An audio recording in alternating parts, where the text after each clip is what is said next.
Take a moment as we listen to Kyler Q. Castro as he offers a sincere message of gratitude to everyone who has helped in making this day possible.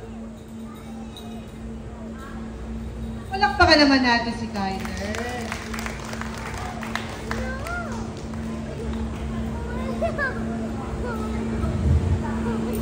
To our principal, Ma'am Cynthia Exeredo, dear parents, teachers, and friends, good morning everyone. I am Kyler Q. Castro. First of all, I like to thank my mommy and daddy for all the love and support they have given me. Now we are moving up and we feel sad to leave.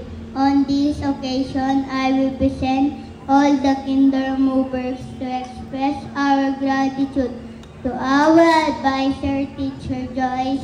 Thank you for love and hard work.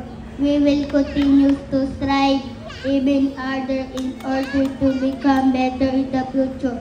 To our beloved school, Campakin Elementary School, we are very grateful for your continued support. Wishing all of you a pleasant morning. Congratulations to all of us. Very good, Sana.